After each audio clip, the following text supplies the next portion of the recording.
So yeah, burnout.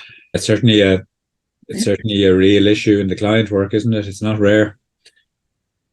And it gets talked about commonly, doesn't it? If you're in any of those like Facebook groups or anything, That's it. Yeah. often neurodivergent people will be talking about autistic burnout, what it is, what it isn't, symptoms, client examples, and personal stories of burnout and recovery. Hi, everyone. Hello.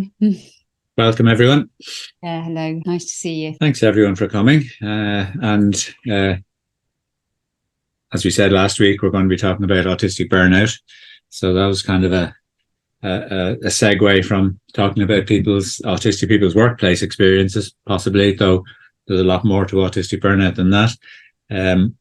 And yeah, I think I'd simply start by saying it is one of the top issues for therapists. In other words, you're going to be working with late discovery masked autistic adults, as I say, then you need to be familiar with this particular territory, because a time may come in our history when it won't be so common that autistic adults are so burnt out. Wouldn't that be nice? But at the moment, it's a very common issue in our therapy rooms. Agreed. Yeah, absolutely agreed. Mm-hmm. It certainly is. Mm-hmm. So what are we talking about here then? Mm-hmm. What are we saying? Autistic burnout, what does it mean? Mm-hmm. Do you want to have a start? Well, yeah. I mean, I'm thinking about it being like a state of extreme physical, mental, and emotional exhaustion, where you actually can't think. It's not just that you can't move necessarily, can't talk, can't think, that kind of thing. And it affects your skills and abilities, things you used to be able to do before. I can remember a client, actually, who is a very competent person, and one day said to me, do you know what? I couldn't remember how to tie my shoelaces. Yeah. Like it's a damaging level of energy depletion, a red zone sort of level. And I think that damage part is crucial, because it becomes very hard to get out of. That's the thing. It's like tiredness. Yeah, rest will put you back in the game. Even a certain level of exhaustion, a good rest will put you back in the game. Burnout, it becomes very hard to even rest. And that brings us back to the general term burnout, because autistic burnout is burnout. It has differences, and that's why we're referring to it specifically. But obviously, we wouldn't use the term burnout at all if it didn't, have some of the characteristics of burnout in general. And I think burnout in general is this kind of ongoing stress, overwhelm, energy depletion that puts you into this damaged state. I sometimes use metaphors for clients, like things like, the way if you pull a rubber band and then let go, it goes back to where it was. If you pull it too far, it kind of frays a bit, and then won't go back to its original length, and it never will. In a way, it's damaged, Or there's a great phrase in Lord of the Rings where Bilbo, who's had the ring too long and it's been sapping his energy and his spirit, says he feels like too little butter spread over too much bread. Oh, yeah. And, it's that sense of like the little bit you have has been stretched so far, so long that you're just, you cannot think, you cannot react, you're unmotivated, you don't know what you want, you can't even properly rest. Now, one of the places it gets complicated with burnout in general, and also with autistic burnout, which we'll talk a little bit more specifically about in a moment, the differences, the specifics of it. But one of the complications, I think, is that there's overlaps and confusions with depression. And sometimes it is just simply both, but there certainly can be a little bit confusing. And with other mental health issues, like I said, it's a lot in our therapy rooms. But and certainly for those of us now working a lot with autistic adults, but that doesn't mean that my clients have been naming it. Some of them have; they've read up about it. But a lot of my clients come in, I'm autistic, I've just discovered it, I'm depressed, I'm anxious, I'm eating too much junk food, things like that. And what they don't know is that sometimes part of that picture is autistic burnout. Mm-hmm. Yeah, agreed. So I would be naming it. Yeah. Mm-hmm. Yeah. That's right. Yeah. So we're not talking about something that's just fatigue. It's not simple overload from activity or demand level. it's more than that, isn't it? And it's not just low mood. It can be all of those things, and it can be both. But there's something specific about it. We're not talking about low mood or depression in and of itself. It may or may not include that. And rest doesn't make it go away on its own because of tiredness. So it's not the exhaustion factor of being overstretched, although it may include that's been part of the build-up. There's something more about it that has been particularly taxing, that's caused the overstretching of the elastic band. You know, my thoughts at the moment seem to be there's something about the stretching one's capacity to process too far, and that the processing hasn't been able to catch up in time. There's a lag, like on the video where it keeps moving, but there's no sound coming out, and then all the sound comes quickly later. Yeah. Do you agree? I think that's a very, very good way of putting it. Yeah. I think that's a good, not only kind of metaphor. I mean, in a way, it's a metaphor because we talk about processing with computers and a computer crashes then, but I think it's more than a metaphor. It's an actually accurate way of describing what happens to the brain, to the nervous system of an autistic person.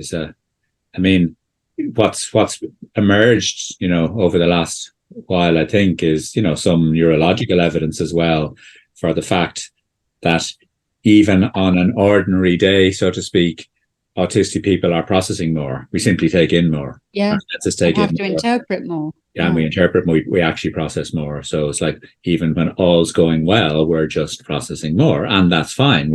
We can be okay with that. But on the other hand, a mixture of what the world we're in consists of. There's simply too much to process. Being an autistic child in a huge school, being somebody in a workplace that's, has lots and lots of sensory input and lots of demands, and, people, talking amongst themselves at the same time as you're trying to do a job, all the stuff we talked about last week. All of that, whether there's a lot of that or a little of that, but also how much kind of in between processing time you have or don't have. I think a lot of autistic people can deal better with some of that, at least for a good while now, not necessarily forever, if then they can have a really quiet weekend or a really quiet evening, or, it's like, as you said, kind of catch up processing. But a lot of life, unfortunately, doesn't allow for that.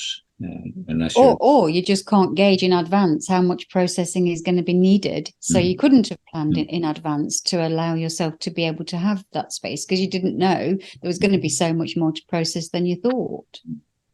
I mean, I think what you're describing there and what we're talking about now captures some of what we mean by autistic burnout, because the kind of mystery for a lot of autistic people is that they may have an idea of what burnout is, and they might even know that they burned out, or at least when you name it as that, therapist names it, they think, no, that's it, you're right, that's absolutely it. But what they're haven't been clear on is why on earth they'd be burning out, because they look around and they see that they don't have more challenges than a lot of people who aren't burning out, and they know that, aid workers in sub-Saharan Africa burn out, and social workers in the inner city burn out, and people who have young children and are also caring for an elderly parent burn out, particularly if they're a single parent. All that stuff, they know that those kind of extremes are where burnout is familiar, but they kind of think, but I don't have any of that. Why on earth did I burn out? There could be a lot of shame attached to it, but the explanation, and that's how we're picking up from last week, is that work situations, school situations, family situations, social situations, what are considered normal are in fact massive, huge processing, and to some extent even up to the level of traumatic processing for autistic people.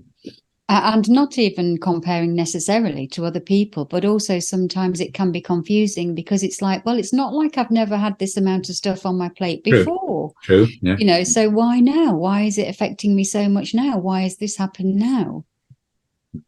Yeah, it doesn't make sense.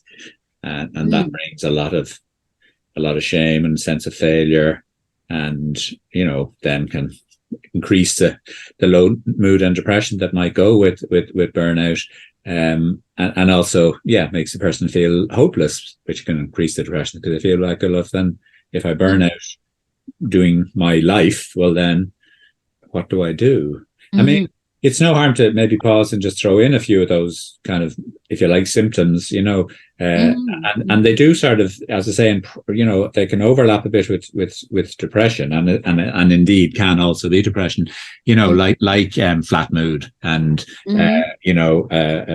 kind of lack of interest in things. Even so-called special interests can be relatively unappealing to an autistic person, which is one of the ways they take care of themselves is through those passions. And so if they lose connection with them a bit, then that can be very terrifying and mean there's one way of regenerating, so to speak, that they don't have. But along with things that are a bit like depression, low mood and lack of interest, then there's the bits that are more huge anxiety and irritability and easily overwhelmed, and all those kind of shutdowns and meltdowns and things that can happen for autistic people. That's another day's discussion. Maybe happen more often for an autistic person. And maybe lots of sadness or tearfulness happening, and certainly social withdrawal, feeling like insecure and not able to face going out or speaking to people, or even not being able to talk. Anyway. For some autistic people, literally verbal shutdown, communicative shutdown is something that happens. And a sense of mental exhaustion as well, and physical exhaustion, literally feeling shattered, Well, and again, burnout in general, but autistic burnout as well, in its own specific way, can often mean that you're exhausted, but you're also, your sleep is very poor. Yeah. No, because your mind is exhausted but agitated, can't rest properly. And so there's horrible vicious cycles that can happen there. I've a client, I can't remember if I mentioned them before in any other discussion, but when we were talking perhaps about masking even, or maybe I've mentioned this before, but he'd be one of the clients who came to me, saying he discovered he was autistic in his 30s, late 30s, I think, discovered he was autistic, and wanted to talk about that and find what sense it made of his life. And his life consisted of periodic, what he would have called nervous breakdowns. He'd have a job, he'd be doing well at it, and he was in roughly the sort of IT and business and finance sort of side of things, data analysis and stuff like that, and then he'd have a nervous breakdown, and he was on medication, and he was diagnosed with anxiety disorders and depression, and then he would recover, and then he'd start another job, and he'd do well at it for a few years, and then same thing would happen. But the first thing after a little while getting to know him, I was saying, well, this sounds like autistic burnout with anxiety and depression, so again, the big kind of thing that made sense then for him was not only that the fact that he was burning out was because of his different processing system, so that at least it made some kind of sense. I mean, we're still working to find a way forward with that in a practical way. Obviously, he's learning to manage himself better, and there are interoception difficulties and so on. But also, he's just going to try and find the next job he does is going to be one that suits him better, because a lot of the difficulty for him, it emerged, was the social processing. It was the team he was working with, and the need to be supposedly fit in some way and be chatting at the break and be aware of the office politics and interpret the kind of implications and hints that people gave, all that stuff. It wasn't the job itself that burned out from it. It was the people stuff. That's it. So that was a learning curve for him. It was a learning curve for me. He's one of those clients who, I learned a lot about this experience from working with. Mm-hmm. Yeah, and before we came on, I had said to you, didn't I? Again, the universe, the wonderful universe, and I said, isn't it interesting how the ironic universe? And we're talking about this week, and I've literally just had a burnout, or I'm still sort of coming out of myself, and it's like I knew that I was pushing it in terms of getting loads of things done, and I'd accepted some invitations to do some things where I had to perform and do some stuff, fine. And I was close to the wire anyway. So in terms of productivity and stress and demand, yes, that was there. But I would have normally have been able to, I was making it. I was just about getting through by the skin of my teeth. But what happened was I was presenting and in a conference, and it was a new thing. No one had ever been there before. Nobody really knew what it was about. The organizer had said very, very little, nothing, no information or explanations about what it was meant to be like, what it was going to be like, what the purpose was, what was expected of us. So it was a case of being invited at the last minute, doing the thing, performing, and that's all very well and good. And then the next day I woke up, I thought I'd be tired because I'd pushed it to get the slides ready and write the script and all of the stuff. And I couldn't move. I literally couldn't move. And I've got my glasses on today because my eyesight is just not there either. It's like, with an iPhone, I don't know, when you get to a low enough battery, it flashes up on my screen saying, you haven't got enough battery. Do you want to go into low power mode? And you can either go yes or no, so that it conserves a bit. So here's me in low power mode with my glasses on now, because I am running on this. The juice is filling back up actually quicker than I'm using it, but over the weekend it wasn't. So on the Saturday, I noticed that I couldn't move. I literally couldn't move, couldn't speak. My friend rang me on Zoom, on a messenger thing on the video, and I wanted to engage with that person and I wanted to speak to them, but I couldn't speak. I couldn't look at the camera. I was scrolling on my computer while I had the phone here. But I didn't want her to go either. I wanted her to be there, but I couldn't engage, couldn't look, couldn't speak, couldn't think, couldn't do anything, couldn't cook myself anything to eat, couldn't get dressed, couldn't go out for a walk, couldn't do anything. By the time it got to that evening, because I didn't expect myself to, I thought, okay, this is the state of play today then. I'm not going to worry about it. Fortunately, it was the weekend. And then that evening, I managed to sort of half watch a movie. And the next day, it was a little bit better. And I allowed myself to do some things. Still couldn't go out for a walk, but I managed to get myself to go out for a drive. I could manage to drive. And that helped, being out in the scenery, in the countryside and so on. And then by the evening, I realized something. And I said to myself, oh, Vauna, I know what's wrong. It was because there were a lot of social interactions in breakout rooms, and lots of things happened that you and your body and your sensory system picked up, but you don't know what they are or what they mean, but they really exist. And you've picked up that information. It just hasn't had chance yet to come through so that you can articulate it, make sense of it, know what the implications are or what to do with it. And so it's made your whole system just crash. And in the past, I might have got depressed at that point, thought that I was low, maybe not able to manage, not able to treat myself properly during that time, maybe made it even worse for myself, all of the things. And then I might have actually got depressed, or I might have got very anxious. And now I'm just gradually crawling along the floor. I crawled on Monday because I actually had Monday off, which was fortunate as well. Crawled along on Monday, came to Tuesday, and I'm okay-ish, but I'm still in reasonably low power mode. The battery's not fully charged yet. Thanks for talking about that, because it's very real and very live. A practical point, which I think is relevant to the work we do with clients, whatever the length of the burnout experience is, whether it's, a few days or a few weeks or a few months or, can be a few years, you can't push yourself out of it. It takes time to come back out of it. There's nothing you can do about it, or there's no influence you can have on it. We can talk about that in a minute, but yeah, you first of all, you've got to kind of be willing to crawl around in low power mode a bit and just accept it and not think I should be able to not be like this. I should be able to do better. And definitely by tomorrow I'll be fine. You've got to respect what's happening.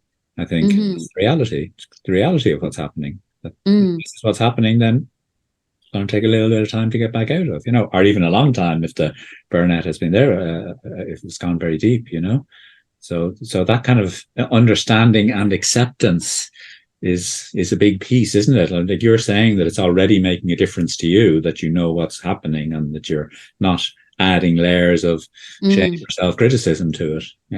Yeah, or forcing myself in the wrong ways. Exactly. And I wonder whether it's different for everybody. I don't know the answer to this, but I wonder whether it is. So for me, I suspect that the thing that has made the blockage in processing is because it's such a big deal to me that that whether I was odd or whether I did it wrong or whether someone thought I was aggressive or too direct, or whether I didn't be sympathetic enough to someone else who said something, because I'm generally not, and I've been punished a lot throughout my whole life for that. And worrying about all of that might be personal to me, and that's why there's such a lot to process, and it's such high stakes that it actually got me that time. And maybe it's different for everybody. I don't know the answer, but certainly I think it has a social component to it. Well, I'm sure the mix is different for everybody, because, the mix always is. But to me, that sounds like a common core aspect that just goes with being autistic, or at least with growing up autistic at this current point in history. Yeah. Perhaps in 30 years' time, people won't be saying that. But I think huge numbers of autistic people, I don't know if you'd say the majority or most or what, but huge numbers grow up with that doubt and uncertainty and around social type situations, whether they're work related social situations like that or just pure social. And like I can relate to that, no matter how good I get, and at being fairly clear at some level, I think I did fine. There's always the nagging bit that says, yeah, but there's lots of times in the past when you thought you'd done fine and you got a huge shock. Somebody came along and said, you completely got that wrong. I was really hurt by that. Why did you do it that way? That's not what we expected, right? So no matter how long I go, there's always that, because it was such a part of my growing up. So much of the, when I was a child, that's tactless, you shouldn't have said that, so much of the sort of rules of workplaces that nobody tells you when you broke one of them, I think we're just carrying huge amounts of that, loads of us. And then you just totally missed the point, didn't get it, doing your own thing, and it was a horrible thing on top. It just goes on, doesn't it? So my brain is trying to process it, to check. Well, it's like, I think that's what that's clarifying there, maybe even as we discuss it, is that the autistic brain, in its being autistic, in other words, the way it is when you're born, and by nature, this is part of being autistic, is simply to process more stuff, more detail, more input. But then when you add this kind of hypervigilance, then it's even more again. And of course, the hypervigilance that we've just been describing, and I was just describing where some of it comes from for some of us, it's a kind of a set of micro traumas in many ways, which probably means we're moving towards trauma soon enough in our discussions. But yeah, I think that this is partly what we're talking about, is that autistic people are processing much more of their environments than other people are anyway, and modern environments can be full of stuff to process, including all the massive amount of social information, which is confusing for autistic people because of the double empathy problem. But then if you add to it lots of self-doubt, lots of uncertainty, lots of, as I say, developmental micro trauma upon micro trauma, well then, we're also just bringing that to it as well, and just wondering, but am I getting it wrong in all my efforts to get it right? Some over preparing on top of that, then you're really exhausting yourself. Yeah. I mean, that's right. Yeah. And not only can I not make meaning of it and cross-check on reflection, because I can't even access the material. My body's felt it, but it hasn't come through to me yet. Yeah, it's not clear. It's not clear, explicit stuff. It's just a pervasive sense of, it's dangerous, We know from experience that the world, the people world can be dangerous for us, and we never know when. We never quite know when. Yeah, that's a good point. Yeah. I mean, you mentioned your current situation, and I thought I might throw in a past example for me, because I had over my life, I had been collecting a list of things that never quite made sense to me. And I think pretty much everything on the list made sense when I discovered I was autistic. All the things I had on my list, but being kind of more kind of childishly enthusiastic about things, and being, somebody who, always was concerned about the details, and a million other things, that I just didn't know came under that heading. But I had a burnout in my 30s, which meant that I took, like a good few weeks off work on medical grounds. Now, there were symptoms that could be were real, but also could be a bit used, if you like, to help me get the medical leave. Like, I actually had serious enough stomach problems, which is a common autistic symptom, again, that kind of puzzles me. Oh, my stomach's been crazy. Yeah. But like, but I can't remember whether it was through my own knowledge, like, this is probably burnout, and being able to explain it to a doctor who understood, or whether it was actually the GP who was sound enough to say, you're burnt out, mate, let's give you a few weeks off, and we'll put you on better medication, but in the meantime, a few weeks off. But they didn't call it burnout on the medical cert. But like, I was working as an addiction counsellor, and that's known to be a challenging job. And people would say to me, God, even other counsellors would say, God, addiction counselling, that's tough going, working in a treatment centre, I knew that it wasn't that. Yeah. Because that wasn't my experience of the job. I loved the job. Yeah. It was hard work, but in a way that I absolutely loved. Like, the cost benefit balance was fine for me. The hard work was well rewarded by me finding the work fascinating and rewarding. I knew it wasn't that. I just let people think that, because but what else would you say? But I knew at some level, though I didn't know it was because I was autistic, I knew it was all the other stuff. It was all the relational stuff in my life. It was the other side of my life. Right. Actually, all the people stuff, a little bit of the people stuff at work. Even that wasn't that bad, it was an interesting bunch of people, a nice bunch of people. But yeah, it was other stuff. It was the other autistic challenges of trying to grow up and fit into the world, as somebody who was supposed to be grown up in their early 30s, and that stuff was dragging me down and draining me all the time, and, completely using up my brain power, my energy, Now, I couldn't have described it as clearly as that then, and I certainly wouldn't have known it was anything to do with being autistic. But looking back, it makes complete sense. That's a very accurate description of, again, a lot of my clients' experience, and it can also be directly work-related, the actual job, because we do put a lot of intensity in, of course. That is the other bit that I've learned about myself, is just give a lot, But yeah, it's interesting to look at our own examples and our own experience around this, because some level of it seems to be very widespread in the world.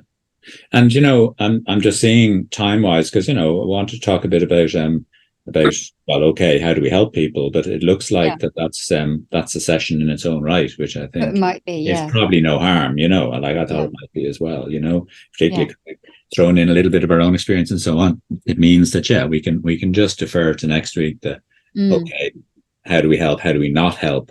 What might we do? What do we definitely not do? I mean, obviously this is it's not that we have the answers, it's very much work in progress, but certainly I've had a bit of experience around it at this stage with a number of clients. And it's not uncommon that clients have ended up having 3-6 months off work. Oh no. If we could find ways to help ourselves pin it down to what's going on here, what needs to be looked at, what needs to be addressed, that might help us to reduce the length of the incapacity or the agony. It doesn't mean that you don't take time off. I'm not quibbling that. No, definitely not. I know in a lot of cases that's the reality, or the client is already on time off, and it's just will have to be extended for a while, because there's sometimes an awful lot of work to be done to get And I think because it's been recovery. so confusing, it's been difficult. People have perhaps missed the mark as well, and so they've had to just let everything go because there's Exactly. been no other option to do that. And wouldn't it be nice to be able to have a bit more of a targeted approach? That's all my thoughts are on that. Yeah. Some people have clawed their way back from burnout after burnout, each time finding it more difficult, and each time having to let go of more in their lives. Unfortunately, sometimes the nice things, and they end up sort of with very little. It's very tragic. Huge costs. So, absolutely. And so trying to help people back as much as possible from that is what we'll talk about next time then. And again, we've been seeing some people through that, so we know that. And when we say helping them back, it may or may not be back to the same place. Crucially, not necessarily back to the same place. No, in the same ways. Exactly. May or may not be. It depends, doesn't it? Exactly. That's a good point to end on, I think. Yeah. Okay.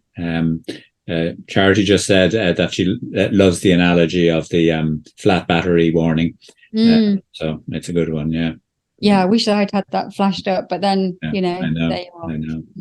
I know. I mean, that is another issue. I mentioned it in relation to my client example. Interoception difficulties is another interesting theme that's being teased out these days in the neurodivergent world. And, again, so it's another issue that, again, that's a good point. Yeah, because now I know, you see, because I could see my incapacity in a behavioral sense, I was then able to interpret it. Oh, I think I see what's happening here. I can't make any sense of it, but it will be something that later on I'll get more capacity gradually as the battery starts to recharge, and we'll think then.